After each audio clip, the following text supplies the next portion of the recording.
Buenos días a todos y todas. Nuevamente muchas gracias por conectarse a la primera charla de Hablemos de Química de este año. Esta charla la hacemos en el marco del Día de la Mujer y los Niños en Ciencias, fue el 11 de febrero. Y tenemos un tema súper interesante a cargo de María Herrera Vega. María es profesional en química, graduada de la Universidad de Costa Rica, donde también obtuvo el doctorado en ciencias. Cuenta con más de 20 años de experiencia en el Instituto Clodomiro Picado de la UCR, institución de referencia internacional en el estudio de venenos y antivenenos. Su trabajo de investigación se enfoca en la caracterización bioquímica, toxicológica y proteómica de venenos de serpientes y de escorpiones, así como en el desarrollo y formulación y caracterización de antivenenos. Además, posee una amplia experiencia en procesos de liofilización de proteínas de uso farmacéutico, implementación de métodos analíticos, estudios de estabilidad de proteínas y en la investigación y desarrollo de nuevos inmunobiológicos, incluyendo antitoxinas, vacunas y productos derivados del plasma humano. Y la charla que nos va a presentar hoy se titula Scorpitab ICP, investigación translacional en el desarrollo de un antiveneno antiescorpión para la región del norte de África y Medio Oriente. María, es un honor tenerla acá. También me gustaría recalcar que María fue la química del año pasado, del 2025. Entonces, bueno, estamos muy contentos de recibirla en este espacio y inaugurar el ciclo de charlas con su presentación. Nada más también recordarles que al final de la presentación tenemos un espacio de preguntas y respuestas, entonces ahí pueden ya sea ir dejando sus consultas en el chat o en el momento de levantar la mano y hacerlo con su propia voz. Bueno, sin más, María, le doy el espacio adelante. Bueno, muchas gracias, Valeria. Muchas gracias a todas las personas que están conectadas a esta hora. Agradecer también al Colegio de Químicos por la invitación. La verdad es que estoy muy honrada de poder participar en este espacio. Hablemos de química y tener la oportunidad de contarles un poquito de este proyecto tan bonito que estamos desarrollando en el Instituto Clodomiro Picado y que, como Valeria ya mencionó, hemos llamado Scorpitab ICP. Tal vez para empezar y contextualizar, muchos de ustedes sabrán que el Instituto Clodomiro Picado puede ser reconocido por su liderazgo en investigación en venenos de serpiente y producción de antivenenos. Ya durante más de 50 años pues, nos hemos dedicado a esto, pero también hacemos investigación en otros tipos de líneas. Los venenos de escorpión han sido sujeto de estudio en los últimos años, sobre todo escorpiones de Costa Rica. Nosotros tenemos escorpiones también. El asunto es que el escorpionismo no es un problema de salud pública como tal en nuestro país, porque las especies que están presentes en Costa Rica, sus venenos no representan un riesgo para las personas, no son letales. Entonces, sí se han hecho investigaciones como básicas sobre la composición de los venenos de nuestro país y de algunas otras especies que están presentes en el resto del continente americano, pero no se había realizado ninguna experiencia para el desarrollo de un antiveneno como tal. Hasta que tuvimos la oportunidad de hacer estos contactos con la gente del norte de África y de Medio Oriente. Y entonces, esta es nuestra primera experiencia de producción a escala piloto de un antiveneno con miras a la comercialización en esta región.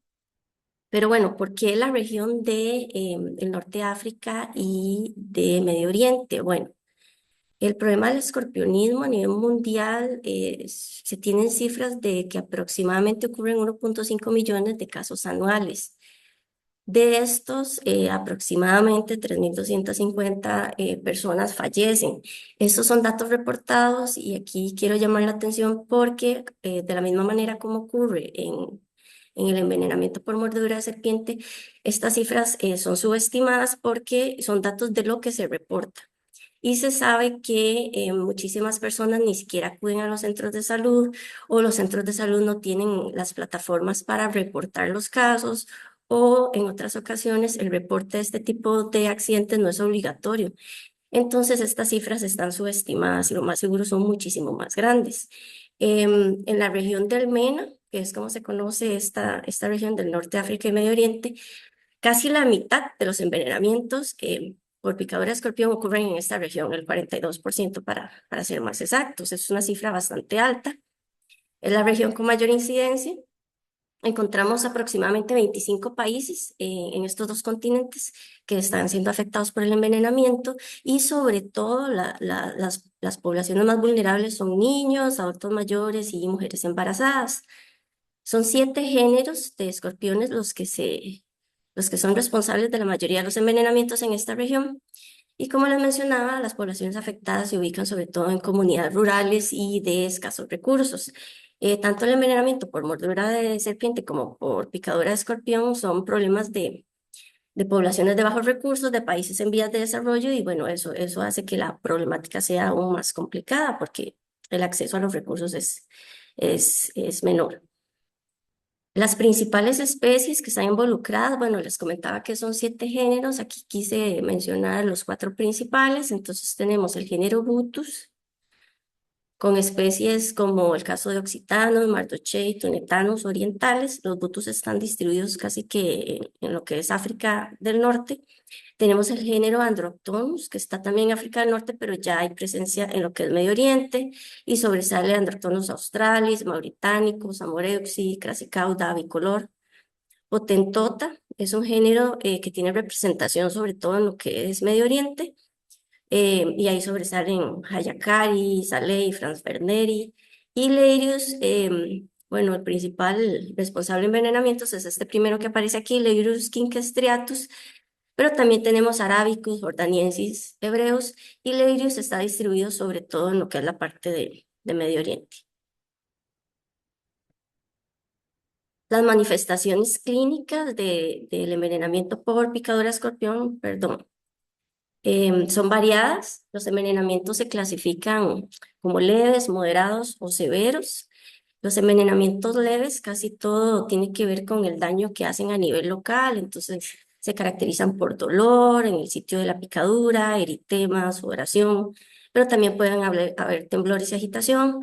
Ya los envenenamientos que son moderados cursan con fiebre, náusea, vómito, o sea, con una sintomatología que es más sistémica. Puede haber bradicardia o taquicardia, que eso es aumento de la frecuencia cardíaca y disminución. También puede haber hiperglicemia.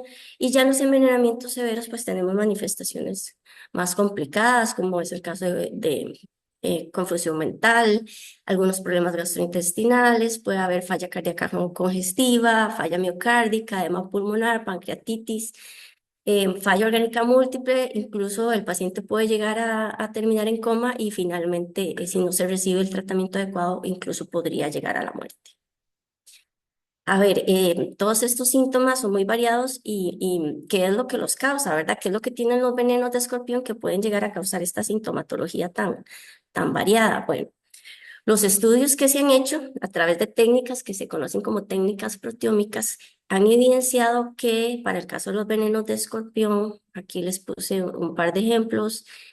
Esta es la composición del veneno de una especie que se llama Androctonus mauritanicus, que es de las más importantes en Marruecos, y Butus oxytanus también de Marruecos, es la segunda más importante. Podemos ver que entre el 70 y 80% de la composición del veneno son toxinas, que es lo que se marca aquí en rojo, y el resto por ciento, bueno, se ha denominado como otros. Es similar para las dos especies, siendo que son especies de géneros diferentes, la composición es bastante similar. Y si ya quisiéramos como hilar un poco más fino y ver ese 79% de toxinas a qué corresponden, entonces tenemos las gráficas que se muestran aquí abajo y podemos ver que casi que la mitad, para el caso de androtonos mauritánicos, casi que la mitad de las toxinas corresponden a unas neurotoxinas, que son toxinas como muy pequeñas, que actúan a nivel del sistema nervioso, y en este caso son específicas para canales de sodio. Entonces, un 47% son ese tipo de toxinas, que a veces también son llamadas péptidos porque son bastante pequeñas, y en el caso del veneno de Butus oxytanus representan el 44%. Entonces es como muy similar. Ya en orden de importancia tenemos después toxinas específicas contra canales de potasio, canales de cloruro, canales de calcio, porque básicamente los venenos de escorpiones están compuestos de eso, de una serie de toxinas que actúan sobre canales iónicos dependientes de voltaje y que son los que generan todo este tipo de complicaciones. Ellas son las más importantes en los venenos de escorpión. Tenemos también otro tipo de proteínas, toxinas, como es el caso de enzimas, pueden ser del tipo fosfolipasa, metaloproteinasa, el aminoácido oxidasa. Existen en menor proporción péptidos que todavía no se han podido identificar cuál es su función. Y hay otras sustancias que ya no son material proteico, como es el caso de metales. Se han encontrado metales como cobre, zinc, calcio, magnesio, hierro, manganeso, plomo, arsénico, níquel, presentes en estos venenos y se cree que su rol es de cofactores enzimáticos. También existen otras sustancias que han presentado propiedades antimicrobianas, como es el caso de aminas biogénicas como la serotonina o compuestos químicos como las benzoquinonas. También hemos encontrado en venenos de escorpiones sustancias con propiedades anticoagulantes, como es el caso de nucleócidos, como la adenosina. Entonces podemos ver que la composición es bastante variada, es una mezcla compleja, pero sobre todo están estas toxinas que son neurotoxinas y que actúan sobre canales iónicos. Ellas son las principales responsables del cuadro clínico que se observa en los envenenamientos. ¿Cómo se trata un envenenamiento por picadura de escorpión?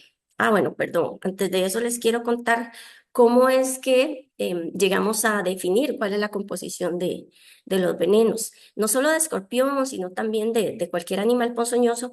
La plataforma que se usa para elucidar el proteoma de los venenos, que se conoce como venómica, es básicamente la misma y es una plataforma analítica en donde el primer paso es la obtención del veneno, ya sea que se tenga un serpentario, ya sea que se tenga una granja de escorpiones, se obtiene el veneno o en algunos casos se compra el veneno. Hay empresas a nivel mundial que se encargan de producir venenos y de comercializarlos.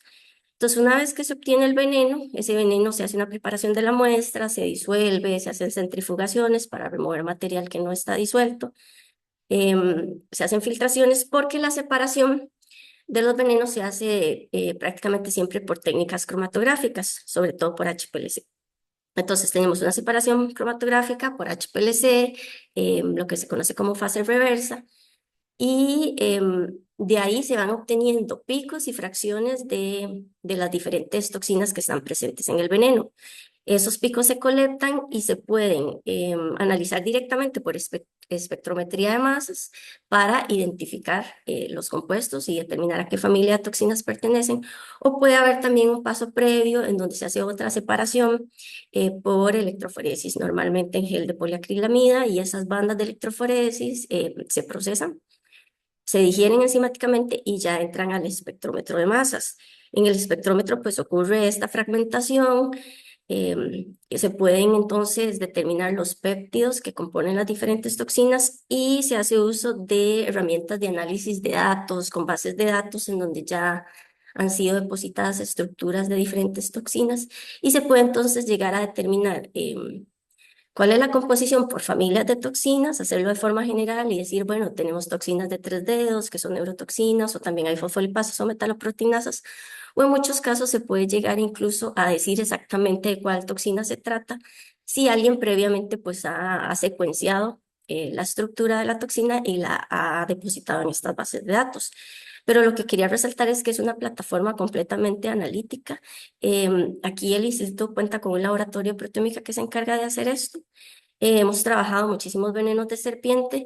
No hemos trabajado estos venenos de escorpión de África y Medio Oriente porque ya sus proteomas están elucidados y publicados, pero sí se ha trabajado con venenos de escorpión de nuestro país y de esta región. Esta diapositiva es un ejemplo de cómo luce una separación cromatográfica, esa modo de ilustración. Lo que quiero que vean es que cada piquito que aparece aquí, por ejemplo, en este veneno, es el veneno de Botus occitanos de Marruecos. Aquí aparecen 26 picos, son señales muy chiquititas, y cada uno de esos picos puede contener una o varias toxinas. Aquí la separación se hace por hidrofobicidad, porque es una fase reversa, y entonces podría haber toxinas que migren en el mismo tiempo de retención, y entonces en estos piquitos podríamos tener una o varias toxinas. Este otro cromatograma corresponde al veneno de Androctonus crassicauda, otra especie de esta región. Y lo que quería es que vieran que hay diferencias entre los perfiles cromatográficos, no solo en abundancia, sino también en el número de picos que podemos encontrar. Entonces la idea era ilustrar la complejidad de estos venenos y el uso de las herramientas analíticas que se emplean para elucidar la composición proteica de los venenos. Pero no todo es mal. En los venenos de serpiente hay toda una línea de investigación relacionada con el uso perdón, la investigación de posibles usos terapéuticos de estas toxinas. Entonces, por ejemplo, se han encontrado compuestos que tienen propiedades anticáncer, que se pueden utilizar para el tratamiento de enfermedades autoinmunes, para combatir hongos, parásitos, bacterias, virus, enfermedades relacionadas con el sistema nervioso central. Durante la pandemia hubo mucha investigación en donde compuestos presentes en los venenos de escorpiones se demostró que tenían actividad contra el virus del SARS-CoV-2. También muchos de estos canales que les contaba, canales iónicos, que son sobre los que actúan las toxinas, están relacionados con el dolor. Entonces, hay también mucha investigación relacionada con el potencial de estos compuestos para inhibir el dolor. Entonces, es una línea de investigación completamente aparte que no tiene que ver como con la acción de las toxinas en el cuerpo de la persona que está siendo envenenada, sino como en potenciales aplicaciones para conseguir nuevos medicamentos. Ahora sí, ¿cómo es el tratamiento de un envenenamiento por picadura de escorpión? Bueno, pues básicamente a nivel hospitalario, entonces, se hace un manejo de lo que son los signos, perdón, la sintomatología sistémica, ¿verdad? Y en este caso, pues la terapia que se usa y que está científicamente validada es el tratamiento con antiveneno, pero también, bueno, hay terapia de soporte respiratorio, monitoreo en caso de ser necesario. Y más a nivel local, pues lo que se hace es un manejo de los síntomas, sobre todo de dolor y la inflamación, entonces se usan analgésicos y antiinflamatorios. En el caso de los antivenenos, en esta región del MENA, circulan varios antivenenos, pero la producción no es como muy consistente. El producto que era como estrella es este que aparece aquí, que se llama Scorpifab, que era producido por el laboratorio Sanofi Pasteur, perdón, que es una gran compañía farmacéutica que tiene una división gigante y produce una gran cantidad de medicamentos. Ellos han producido antivenenos durante mucho tiempo contra la mordedura de serpiente y la picadura de escorpión, pero más o menos a mediados de la década del 2010, 2014, 2015, 2016, por ahí Sanofi anunció el cierre de todas sus actividades de producción de antivenenos, tanto para mordedura de serpiente como para picadura de escorpión. Y entonces esta situación dejó un vacío muy grande y un desabastecimiento en lo que era esta región de África y Medio Oriente. Hay otros productores, estos dos productos que aparecen por acá los fabricantes son de la India, eh, y también se comercializan entonces en estas regiones. Lo que pasa es que existe como mucha variación en la calidad de los productos que se pueden encontrar. El caso del antiveneno que producía Sanofi Pasteur es un producto europeo, entonces era fabricado en instalaciones que cumplían buenas prácticas de manufactura, con muchísima documentación, evidencia científica, y entonces por ese lado también quedó como un vacío regulatorio cuando el producto fue retirado.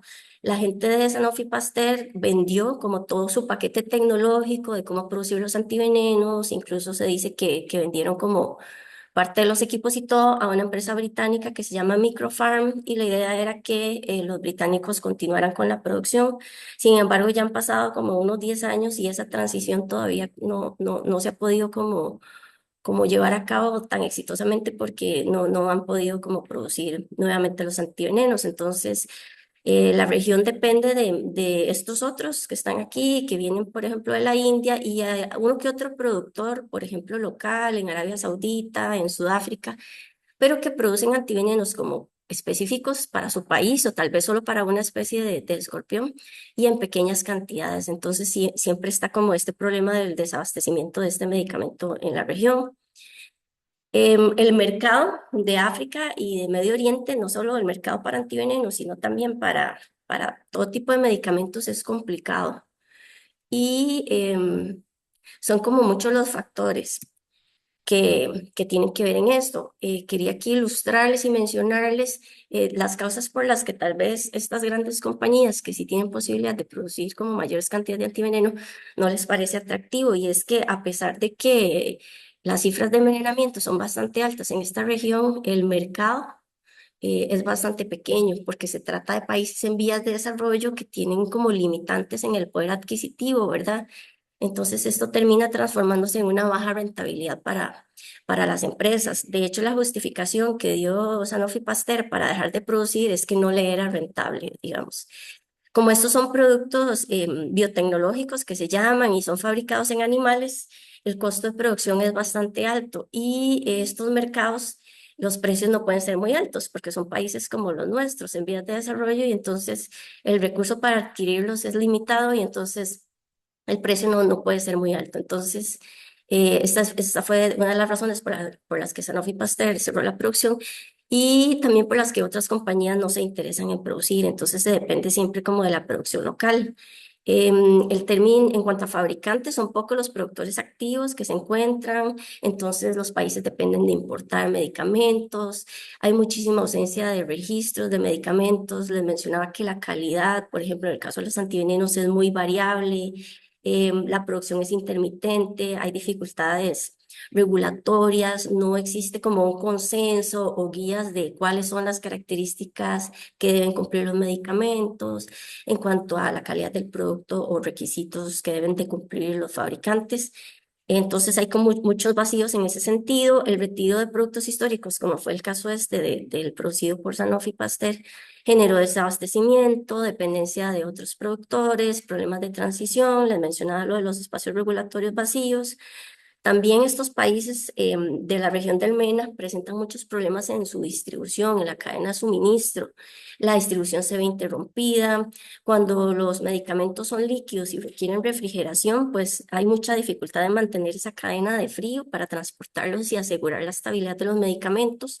Otro aspecto que es muy importante es que estos países, muchos de ellos tienen inestabilidad política y eso afecta negativamente al mercado y a veces simplemente se cierran fronteras, se traban las compras, es bastante complicado. En términos de costos, toda esta problemática termina haciendo que los precios sean relativamente elevados. Por ejemplo, el precio por vial de un antiveneno en esta región oscila entre 100 y $350. Y un paciente normalmente no requiere de un único vial, sino que el tratamiento más o menos en promedio requiere de unos 10 viales. Entonces imagínense que el costo total de un tratamiento, tirándolo un poquito para abajo, podría rondar los $1,600. Y esa es una cifra que es como bastante alta para las economías de estos países, para los sistemas de salud y más aún para las personas si se trata de que las familias tengan que financiarlos. Entonces, el panorama que se tiene en África para comercializar estos medicamentos es complicado. Y quería contarles que a veces uno puede tener como una idea de un medicamento, llevarla a cabo como lo estamos haciendo con este antiveneno, y al final podría pasar que no pueda llegar al destinatario final, al paciente, por todo este tipo de circunstancias que les estoy mencionando. Entonces, y sí son factores que los fabricantes consideran antes de tomar la iniciativa de iniciar un desarrollo de estos. Por eso es que hay mucho desabastecimiento en la región, es que es complicado, son muchos factores. Aún así, hay un llamado muy fuerte a la solidaridad por parte de autoridades y organizaciones como la Organización Mundial de la Salud, ONGs como Médicos Sin Fronteras, que se encargan de comprar este tipo de medicamentos y distribuirlos. Y es aquí donde entonces el instituto da como un paso al frente, no pensando solamente en la posibilidad de un mercado, sino más en términos de solidaridad y de poder ayudar como a estas personas a evitar muertes que definitivamente se pueden prevenir. Entonces ese es como nuestro papel. Y también con la ventaja de hacer uso de la plataforma tecnológica que ya tenemos desde hace 50 años y que hemos ido mejorando para la producción de antivenenos. Entonces, producir antivenenos contra la picadura de escorpión, hacemos uso de la misma plataforma que tenemos para los sueros antiofídicos.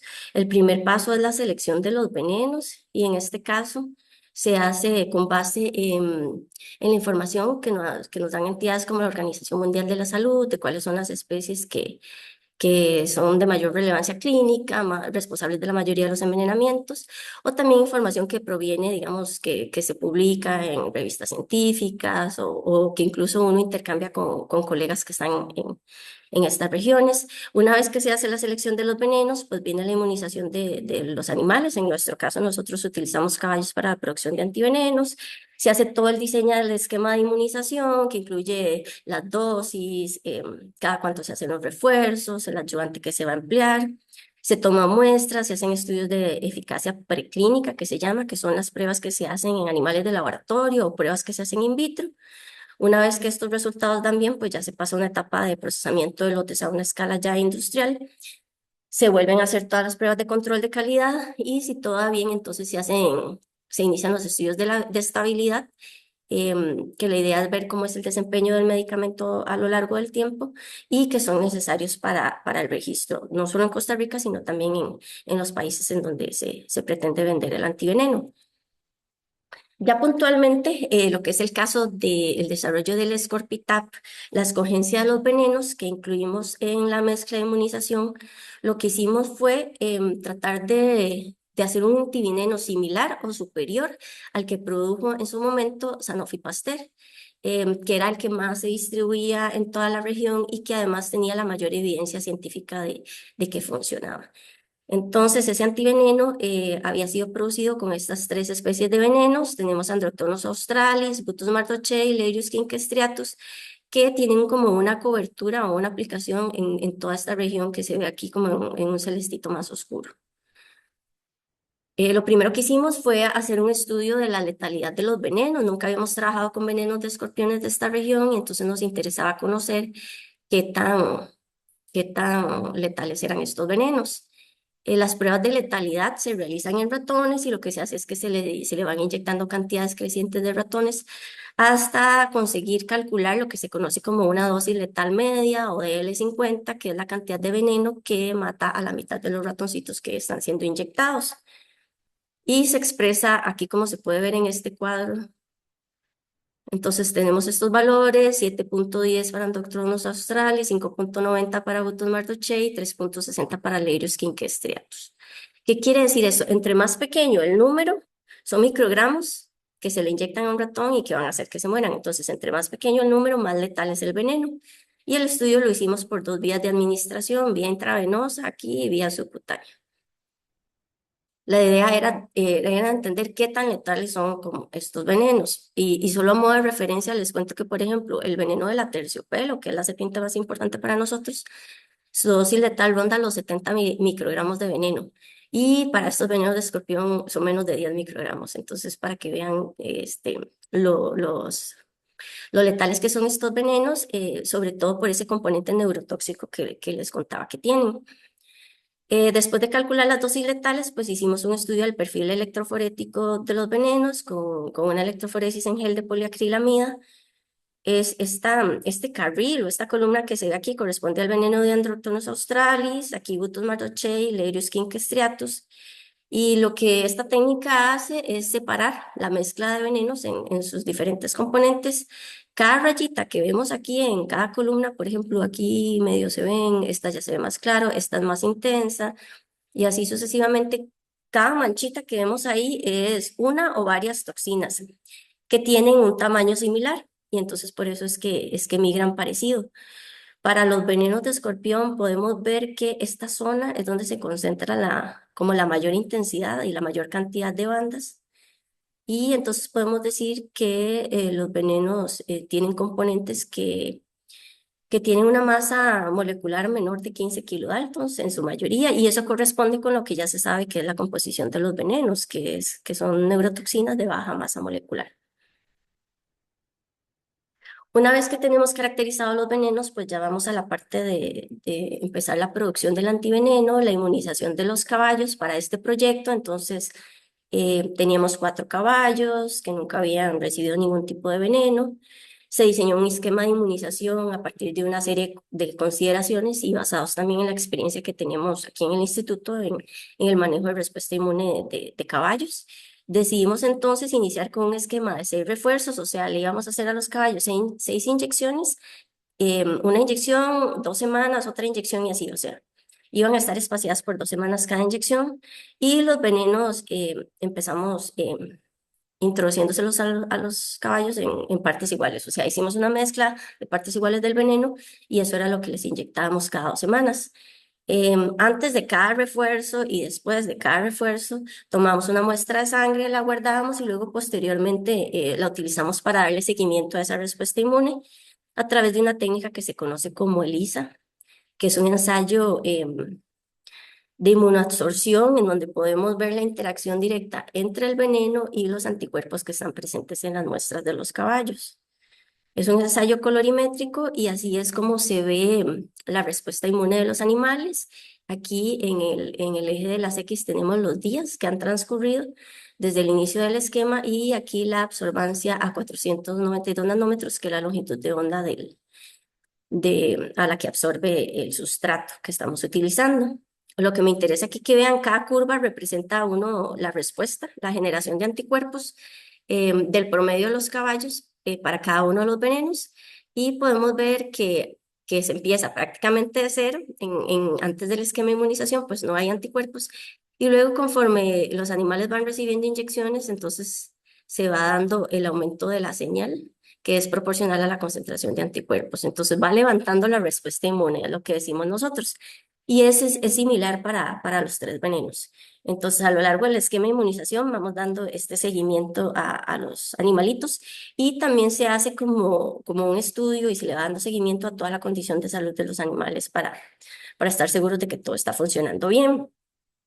Otra forma de darle seguimiento a la respuesta inmune es a través de esta técnica que se conoce como Western Blot, en donde la mezcla de venenos que ha sido separada por electroforesis, esta que tenemos aquí, esto está en un gel de poliacrilamida y esto es transferido a una membrana de nitrocelulosa, entonces se quedan pegadas las proteínas, las bandas en la membrana de nitrocelulosa y posteriormente se incuba con los anticuerpos que están en la sangre de los animales y luego se usa un sustrato también para ver el color, para revelar. Entonces, lo que vemos aquí donde dice Quino 7, Quino 47 son muestras de los caballos individuales. Tomé 2 caballos individuales, puse sus anticuerpos porque me interesaba saber, digamos, si había diferencias entre ellos. Y efectivamente ya sabemos de nuestra experiencia con venenos de serpientes que los caballos responden diferente. Así como las personas tenemos una respuesta inmune diferente, por ejemplo, a las vacunas, así sucede también con los animales cuando los inmunizamos con estos venenos.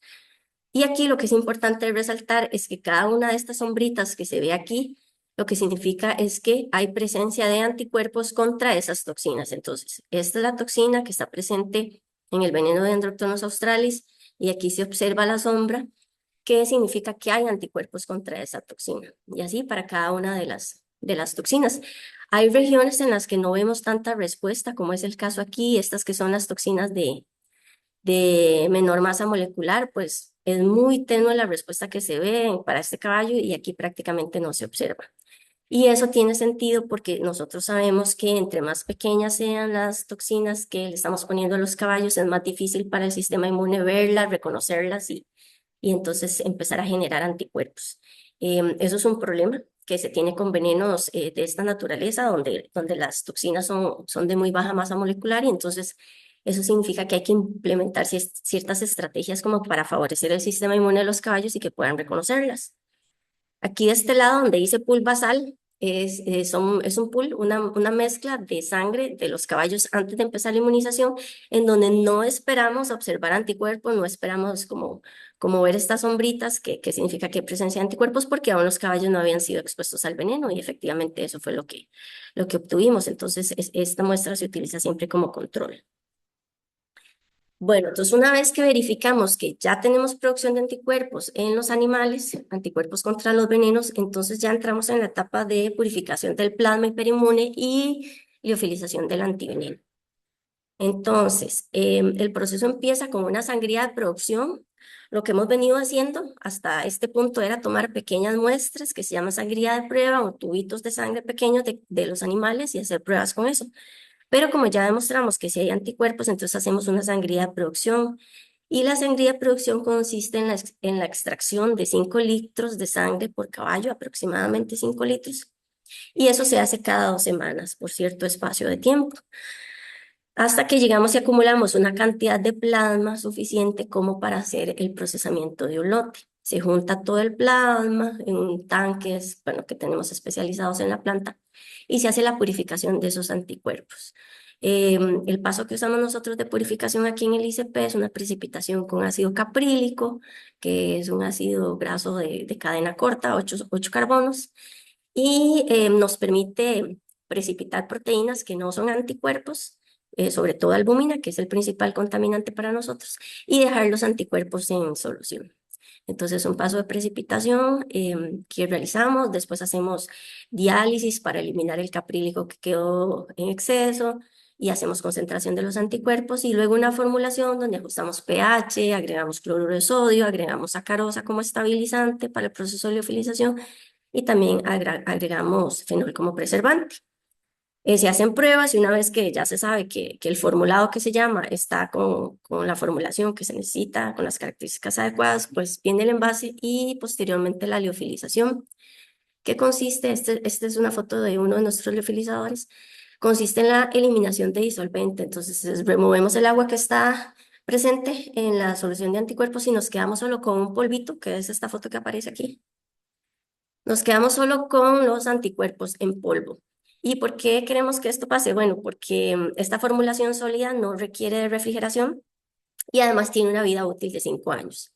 Y cuando lo exportamos, bueno, sobre todo a regiones como estas, países en donde es difícil, les comentaba, mantener una cadena de frío, la formulación liofilizada pues se vuelve muy conveniente y es muy estable. Entonces, una vez que ya tenemos el antiveneno ya liofilizado, viene la caracterización preclínica. Esos son estudios que se hacen en animales y también pruebas de laboratorio. En el caso de los animales, con ratones medimos cómo es la capacidad neutralizante de la letalidad de nuestros anticuerpos. Y para este antiveneno antiescorpión, para el Scorpitab, lo que piden, digamos, no es una especificación como tal, porque no está regulado para antivenenos contra la picadura de escorpión, no hay como una especificación de cuánto debe ser esa neutralización, pero los productos que se comercializan en esa región declaran en sus etiquetas y en sus prospectos que neutralizan al menos 50 de L50. Esa es una forma de expresar potencia neutralizante. Entonces, los productos que están en el mercado al menos neutralizan 50 L50 y entonces nosotros partimos de ahí como punto de comparación para nuestro producto. Cuando hicimos los análisis nos dimos cuenta que para los 3 venenos cumplíamos esa especificación y en un caso teníamos una neutra de 310 de L50, para el otro veneno 373, para el otro 583. Entonces, por ese lado estábamos muy bien. Y el resto de parámetros físico-químicos que evaluamos, pues aquí está la especificación, este es el resultado que obtuvimos y también estábamos cumpliendo. Preparamos 3 lotes diferentes. Estos son los resultados para el primer lote, pero tuvimos 2 lotes más en donde todo esto se cumplió y entonces pues ya pudimos avanzar a la fase siguiente, que son los estudios de estabilidad, que ya es como la última etapa en la producción de un antiveneno. El objetivo del estudio de estabilidad es evaluar que las propiedades del medicamento, evaluar cómo varían esas propiedades bajo la influencia de factores ambientales controlados, sobre todo lo que es temperatura y humedad, para asegurar que el medicamento mantiene seguridad, eficacia y calidad a largo plazo. Entonces, una parte del lote que se produce se guarda en estas cámaras de estabilidad con temperatura y humedad controlada que van a ser determinadas por la zona climática en la que se encuentre el sitio de producción. Para el caso de Costa Rica, nosotros estamos ubicados en la zona climática 4. Aquí se puede ver en el mapa, estamos aquí. Zona climática 4 y entonces eso nos indica que el estudio de estabilidad tiene que conducirse a una temperatura de 30 grados centígrados más menos 2 y una humedad de 75% más menos 5%. Entonces, tenemos cámaras aquí en el Instituto de Estabilidad bajo esas condiciones donde colocamos este antiveneno y todos los otros que están en estudio para medir precisamente cómo es su estabilidad. En el caso de la formulación de liofilizada, la duración del estudio es de 5 años y se hacen muestreos, bueno, pues en el tiempo cero, eso es antes de introducir el producto a la cámara, a los 6 meses, a los 12 meses, O sea, hay como un seguimiento más intenso al principio del estudio y luego cada año se repiten las pruebas hasta completar 60 meses, que es el equivalente a 5 años. Todas las pruebas anteriores, físico-químicas y de potencia neutralizante, es lo que se le realizan a estos lotes en esos puntos de muestreo y el tamaño de la muestra. Les comentaba que se tienen que someter a estabilidad 3 lotes de un tamaño que corresponde al 10% del lote industrial. En este momento, el Scorpitap, nuestro producto, este año en agosto cumple 3 años de estabilidad. Los resultados que tenemos para los 2 años anteriores, pues todo está conforme, que se llama, y ya este año vamos por el punto de los 36 meses. Si uno quiere, puede acortar ese estudio porque los 60 meses es para poder asignarle una vida útil de 5 años al producto, pero podría ser perfectamente que usted quiera registrar su producto solamente con una vida útil de 3 años y entonces podríamos terminar ahora en agosto, hacer los análisis, la estadística, informes y todo y decidir iniciar el proceso de registro, por lo menos en nuestro país, del medicamento con una vida útil de 3 años. Eso se puede hacer. Como este es un medicamento, digamos que además está desabastecido, es muy difícil o improbable que vaya a pasar 5 años en un estante ahí guardado, ¿verdad? Por eso es que estamos pensando en la posibilidad de hacer un registro con una vida útil menor. De forma simultánea, a como estamos haciendo el estudio de estabilidad y en este momento nuestros antivenenos están en nuestras cámaras de estabilidad, tuvimos la oportunidad a través de una cooperación internacional con el Instituto Pasteur de Marruecos y el laboratorio de la doctora Oukach de evaluar cómo era la eficacia de nuestro antiveneno, por lo menos la neutralización de letalidad de nuestro antiveneno, frente a lo que se conocen como venenos heterólogos. ¿Esto qué quiere decir? Que son venenos que no fueron utilizados en la mezcla de inmunización. Yo les enseñé que utilizamos 3 venenos, ¿verdad? Pero ahora quisimos probar cómo era la neutralización de la letalidad de nuestro antiveneno con otros venenos.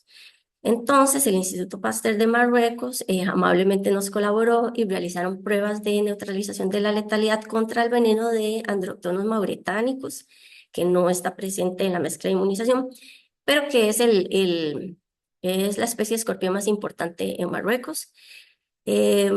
También lo probamos contra Butus occitanos de Marruecos, contra Androctonus amoreuxi, que era un veneno proveniente de Egipto, y otra vez contra el mismo Butus occitanus, pero en este caso era veneno que había sido colectado en Mali. Entonces los resultados son muy interesantes porque podemos ver que nuestro antiveneno no neutralizó el efecto letal del veneno de mauritánicos, de este escorpión marroquí. Nosotros no tuvimos neutralización. Pero sí tuvimos neutralización para el caso de Butus occitanos de Marruecos y del Androctonus amareuxi de Egipto. Y la neutralización fue digamos que cumplió la especificación de más de 50 del 50, es mayor o igual a 50 del 50.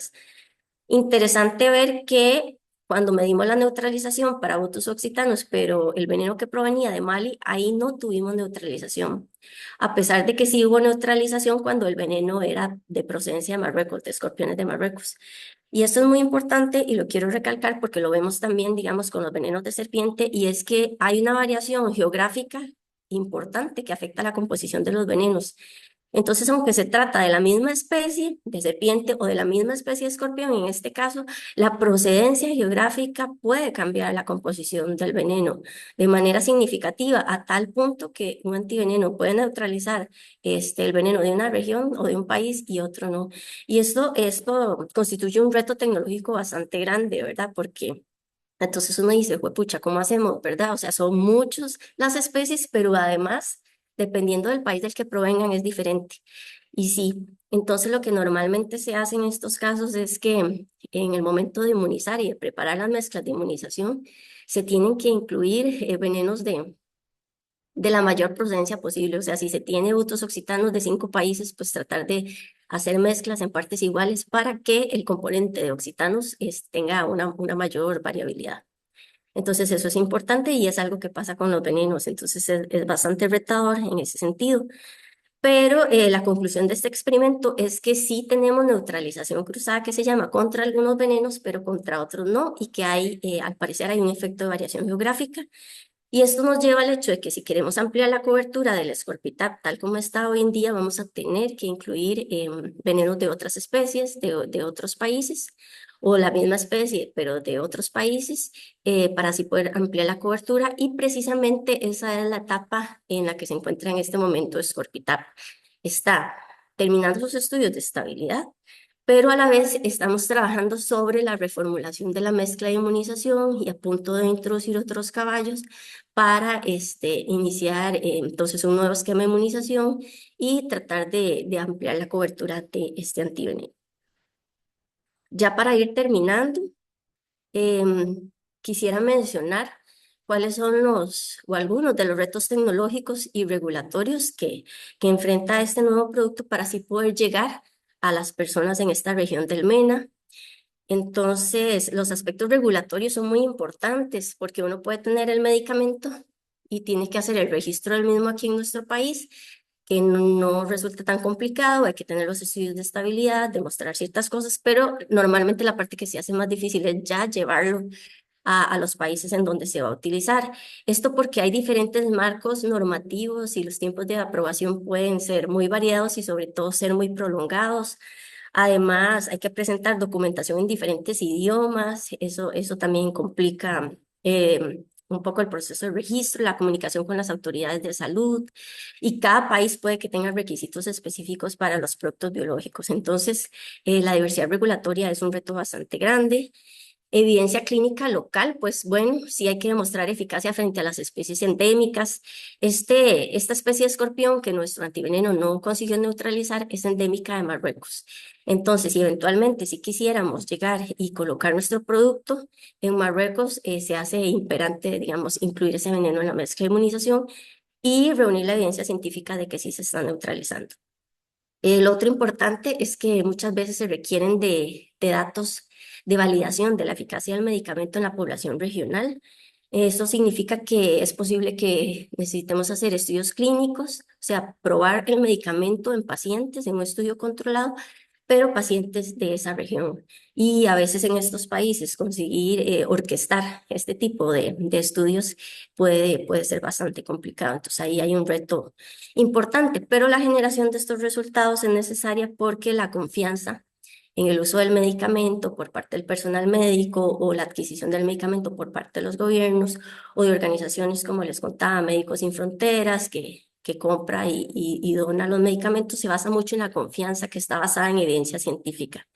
Entonces, siempre es muy importante poder realizar estos estudios y reunir la información que sea necesaria que demuestre la eficacia del medicamento.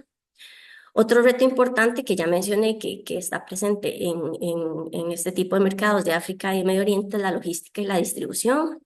Se requiere de sistemas de adquisición y abastecimiento eficientes y además que el producto tenga la estabilidad térmica adecuada para que no requiera la cadena de frío que siempre se hace como muy difícil de cumplir en estos países. Es por eso que cuando pensamos en el diseño de Scorpitab sabíamos que tenía que ser un producto liofilizado para tener cubierto este asunto de la cadena de frío. Sin embargo, igual tenemos que esperar que terminen los estudios de estabilidad para demostrar que aunque está liofilizado, sí mantiene la estabilidad a lo largo del tiempo bajo las condiciones que estamos probando. Y por último, bueno, uno de los retos también grandes que tenemos es acceso y sostenibilidad económica. O sea, tenemos que hacer un balance entre el costo, la calidad, perdón, y la cobertura. Porque como les mencionaba, los gobiernos, los sistemas de salud de estos países no tienen como recursos ilimitados para adquirir este medicamento. Entonces sí es importante, o sea, podemos tener el mejor medicamento, pero si no es accesible en términos económicos para los sistemas de salud, entonces tampoco va a funcionar. Y entonces se tiene que hacer ese balance sin sacrificar la calidad, ¿verdad?, del medicamento. Entonces es un reto bastante grande y lo otro es que también hay que hacer esfuerzos y el instituto sí participa mucho en eso, en la integración de políticas públicas de salud, de ir como educando a estos gobiernos y estos sistemas de salud de la necesidad de estos medicamentos y entrenar al personal para el uso adecuado. Ya para terminar, quería resumir en una imagen lo que es el impacto que puede tener esta plataforma científica de desarrollo de Scorpitab ICP, no solo a nivel científico industrial, sino también su impacto social y en salud pública. Tal vez es fácil ver, o relativamente fácil ver el impacto a nivel científico, tecnológico, como es el caso de que hay una caracterización avanzada de los venenos, se utilizan plataformas para estudiarlos, el asunto de la venómica, que es como la tecnología más avanzada que se está empleando, también el hecho de que hacemos un estudio de la respuesta inmune, de hay toda una estrategia en el diseño racional de los inmunógenos, el escalamiento y la manufactura que es muy robusta para llegar a tener un producto con las características deseadas. Hay innovación y transferencia tecnológica en el desarrollo de este proyecto, incluso hay conocimiento que es susceptible de protección intelectual cuando se generan todos estos esquemas de inmunización. Y el impacto social y de salud pública, bueno, es que estamos contribuyendo al abastecimiento de inmunobiológicos para necesidades regionales muy puntuales, ¿verdad? O sea, este es un antiveneno que está diseñado específicamente para esa región y para que sí pueda neutralizar el veneno de estos escorpiones, porque los que se producen muchas veces en otros países como la India no tienen la especificidad que se requiere para estas regiones. Otro impacto importante que cuando el producto llegue a estar en el mercado es la disminución de las tasas de mortalidad, que como les mencionaba, hay una afectación súper grande, sobre todo en niños, y son muertes que definitivamente se pueden prevenir. Adicionalmente, hay una reducción de la carga económica para los sistemas de salud de las familias, porque la disponibilidad del medicamento, pues entonces va a disminuir los días va a mejorar, digamos, la recuperación del paciente y entonces disminuir los días que el paciente está hospitalizado o que incluso puede pasar incapacitado, ¿verdad? Cuando no hay tratamiento, pues muchas personas experimentan secuelas a largo plazo que les impiden trabajar. Incluso personas que son jefes de familia, el sustento de la familia, entonces la existencia de este medicamento pues impacta eso, impacta mucho como la carga económica que se genera sobre los países y sobre las familias. Y también quisiera mencionar lo que es la equidad de liderazgo científico, que tal vez no es tan visible, pero en este contexto y a propósito de que la charla la estamos dando en el mes donde celebramos el Día Internacional de la Mujer y las Niñas en la Ciencia, pues este proyecto también es como un ejemplo de cómo nosotras las mujeres podemos liderar desde el conocimiento proyectos de este tamaño y que pueden llegar a impactar directamente la salud pública de las personas. Y por último, pues quiero resaltar lo que es el papel de la química aplicada como motor de la salud pública y el impacto social, porque quise como mostrarles cómo este proyecto tiene un gran componente químico en muchas de sus etapas y que permite que la química salga del laboratorio y que pueda llegar a impactar directamente la vida de las personas en, en, en regiones tan lejanas como podrían ser estas, el caso del norte de África y del Medio Oriente. Bueno, eso sería lo que les quería compartir. Les agradezco mucho su atención y si tienen preguntas y las puedo contestar, pues con mucho gusto. Muchísimas gracias, María, por la presentación tan interesante. Sí, como usted menciona, abrimos el espacio de preguntas y respuestas. Pueden hacerlas ya sea levantando la mano o escribiéndolas en el chat y con gusto las vamos atendiendo. Para iniciar, María, a mí me gustaría preguntarle, no estoy segura si lo mencionó al inicio, Ujú. pero em, actualmente, ¿cómo atienden las mordeduras de escorpiones en estos países? Si tienen como algún otro tipo de antiveneno, o bueno, no sé, ¿cuál es la medida que el sector de Ajá. salud pública tienen, ajá, en esos países cuando esto sucede? Sí, normalmente se hace, bueno, pues si el paciente sí llega al centro hospitalario, porque la mayoría no llega, y todavía sucede Okay. que hay muchas poblaciones y comunidades que buscan la medicina tradicional y pasa también con el envenenamiento por mordedura de serpiente y eso complica demasiado los casos, incluso llegan al hospital después de haber estado 2, 3 días con un tratamiento con un curandero o una cosa así y ya el caso está complicado. Entonces, lo primero es que mucha gente no llega a los sistemas de salud tal vez por un asunto de creencias o porque del todo ni siquiera hay un centro de salud cercano. Pero cuando sí llegan, se da un manejo. Si no hay antivenenos, es solamente un manejo sintomático del dolor. Y si se complica, pues ya se da como ventilación mecánica, si es necesario, o sea, sintomático, pero no el tratamiento que es eficaz, ¿verdad? Y ahí es donde entonces lamentablemente pues las personas fallecen. La disponibilidad de antivenenos es poco, pero cuando hay, entonces se les administra, ¿verdad? durante varios días, se evalúa la Ujú, severidad del envenenamiento y ahí se le va dando seguimiento, pero a veces hay antiveneno, pero en baja existencia, entonces la cantidad que se les administra ni siquiera es suficiente. Entonces es una situación como bastante compleja y triste porque es como combinación de muchísimos factores, ¿verdad? O sea, una producción que no es constante o incluso hay antivenenos que en realidad no tienen la eficacia que se requiere. Entonces, sí, la vida de las personas siempre está en riesgo en estas zonas. ujú. Sí, totalmente. Muchas gracias. Acá tenemos una pregunta de Álvaro Sanabria que nos dice, ¿cuál es la norma internacional de buenas prácticas de manufactura a la que se adhiere el Instituto para la Manufactura de los Antivenenos? Ok, sí, bueno, nosotros primero tenemos que cumplir a nivel nacional con los requerimientos del Ministerio de Salud, ¿verdad? El Ministerio de Salud está basado en normas de la Organización Mundial de la Salud y algunas que son de la FDA. Entonces, empezamos primero cumpliendo esa parte y idealmente sería tener una planta que cumpla con las normas de la FDA, que es como lo más reconocido, o de la Agencia Europea de Medicamentos, pero en este punto, digamos, nosotros no lo estamos cumpliendo, entonces tenemos como el permiso de funcionamiento que nos da el Ministerio de Salud a nivel aquí local, pero no cumplimos con los estándares que se piden a nivel internacional.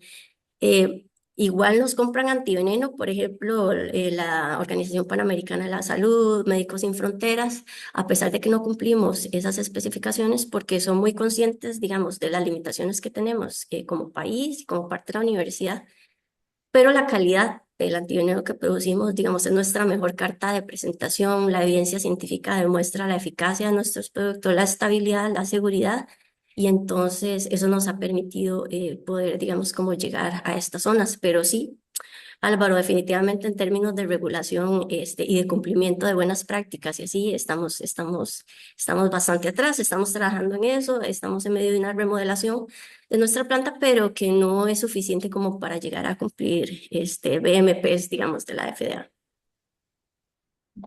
Gracias, María. Bueno, todavía tenemos espacio para alguna otra pregunta. Si alguno la tiene, este es el momento.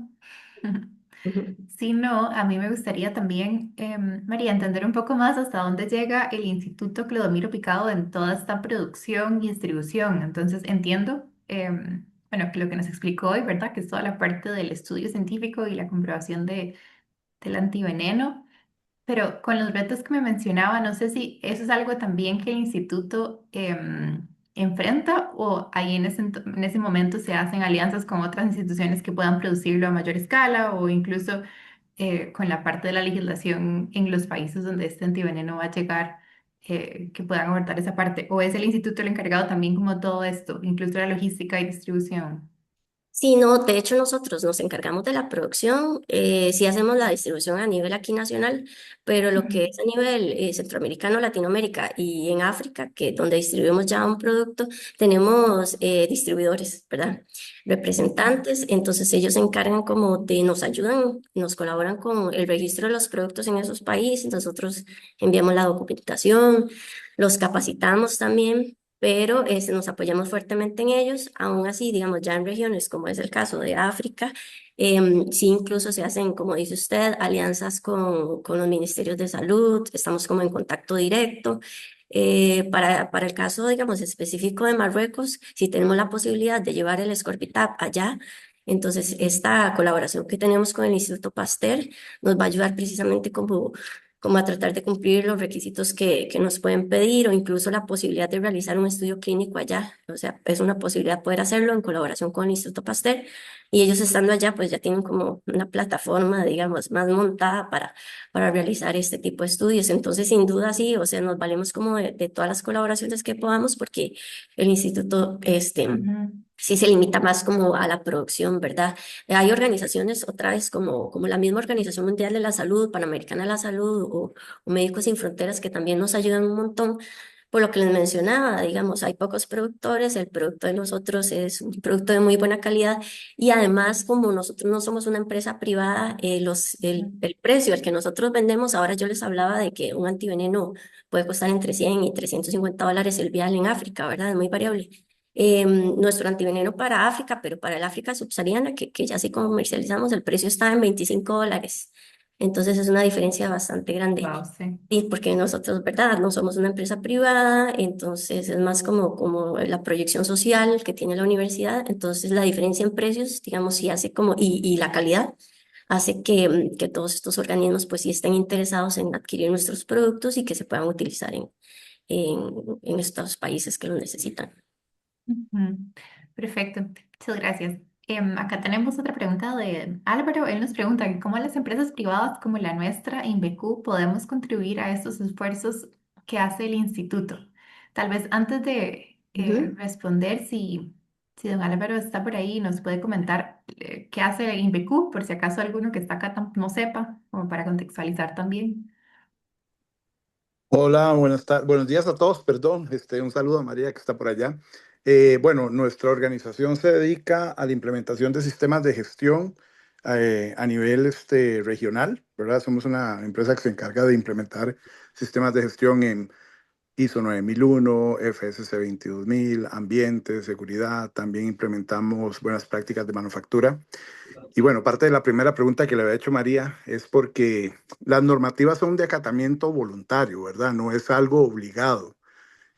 Básicamente las empresas lo hacen precisamente para mejorar la productividad. Entonces, esa fue una de las razones de mi primera pregunta, que es bien Ujú. interesante porque desde la óptica de nosotros podemos contribuir a, pues precisamente al mejoramiento de los sistemas de gestión que puedan tener los institutos o las organizaciones. Por ahí va el tema. Ujú, ujú. Gracias, Álvaro. Sí son de acatamiento voluntario, como decís, pero en términos de antivenenos y como hay tanta heterogeneidad en la calidad, entonces la Organización Mundial de la Salud ha tratado como de establecer guías también, pero ha hecho procesos como de precalificaciones para ver cómo están los productores y también basado en eso tomar decisiones de a quién comprarle los medicamentos, ¿verdad? Nosotros fuimos como sujeto de una única precalificación de la OMS y la verdad no la pasamos, o sea, porque era tipo FDA, ¿verdad? Aún así, como comentaba, nos han dado la oportunidad de sí adquirir nuestros productos y utilizarlos por la calidad, digamos, del antiveneno que nosotros producimos.